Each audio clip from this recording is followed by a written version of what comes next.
अल्लाहुम्मा सल्लि अला मुहम्मद व अला आलि मुहम्मद।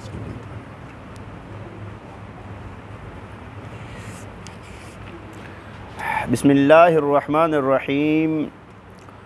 वअन इब्न उमर रज़ियल्लाहु तआला अन्हुमा अन्न नबिय्य सल्लल्लाहु अलैहि वसल्लम क़ाल अरानी फ़िल मनाम यतसव्वक बिसिवाकिन फ़जाअनी रजुलान अहदुहुमा अकबरु मिनल आखर फ़नावलतु सिवाकल असग़र फ़क़ील ली कब्बिर फ़दफ़अतुहु इलल अकबर मिनहुमा। रवाहु मुस्लिम मुस्नदन वल बुखारी तालीक़न। तवज्जो फरमाएँ, नबी पाक सल्लल्लाहु अलैहि वसल्लम का इरशाद हज़रत अब्दुल्ला बिन उमर रज़ियल्लाहु तआला अन्हुमा ने नक़ल किया। फ़रमाते हैं कि रसूलुल्लाह सल्लल्लाहु अलैहि वसल्लम ने फ़रमाया कि मैंने ख्वाब में देखा कि मेरे पास दो बंदे आए और तब मैं मिसवाक कर रहा था। तो फ़रमाया कि मैंने उन दोनों, और वो दोनों ना एक उम्र में बड़ा था और एक उम्र में छोटा था। फ़रमाया उनमें से बड़े को मैंने वो मिसवाक दे दी। तो मुझे कहा गया कि भाई आप नहीं, उनमें से मैंने छोटे को मिसवाक दी। तो फ़रमाया कि मुझे कहा गया कि आप बड़े को मिसवाक दें। तो फ़रमाया कि फिर मैंने वो बड़े को मिसवाक दे दी। और दूसरी हदीस में आता है कि ये कहने वाला जिब्रील अलैहिस्सलाम थे कि जिब्रील अलैहिस्सलाम ने फरमाया कि आप मिसवाक ना बड़े को दें। तो फरमाया कि मैंने फिर मिसवाक बड़े को दे दी। भाई ये रिवायत इमाम बुखारी रहमहुल्लाह ताला अलैहि ने भी नक़ल की है और सही मुस्लिम के अंदर इमाम मुस्लिम रहमहुल्लाह ताला अलैहि ने भी नक़ल की है। अब इस रिवायत के अंदर ना बड़े की ताज़ीम का पहलू निकलता है कि जो बंदा बड़ा है ना उसकी ताज़ीम की जाए।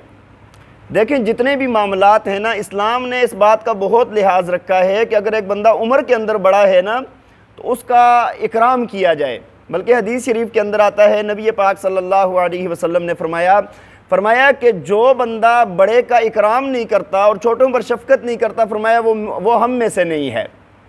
तो छोटों पर शफ़क़त करना और बड़ों का एहतराम करना ये हमारे दीन का हिस्सा है। और एक और हदीस के अंदर आता है, नबी पाक सल्लल्लाहु अलैहि वसल्लम ने फरमाया कि अगर किसी बंदे ने किसी के बुढ़ापे की वजह से उसका एहतराम किया तो फरमाया कि इस बंदे के बुढ़ापे के अंदर अल्लाह ऐसा बंदा मुकर्रर फरमा देते हैं जो इसकी ताज़ीम करेगा।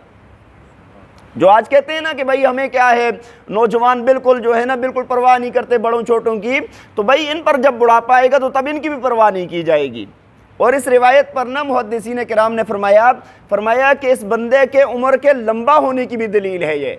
जो बंदा बूढ़ों का एहतराम करता है ना, बुजुर्गों का, तो इस बंदे की उम्र लंबी होगी। क्यों भाई? हदीस के अंदर क्या फरमाया है? फरमाया कि अल्लाह ताला इसके बुढ़ापे के लिए बंदा मुकर्रर फरमाएंगे ना, तो मतलब यह है कि ये बंदा बुढ़ापे को पहुंचेगा। ये बंदा क्या है?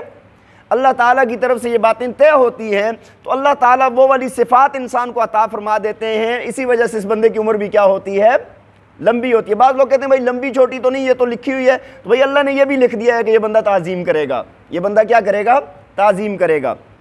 तो बड़ों का एहतराम करना और छोटों पर शफ़क़त करना ये हमारे दीन का हिस्सा है और ज़रूरी है।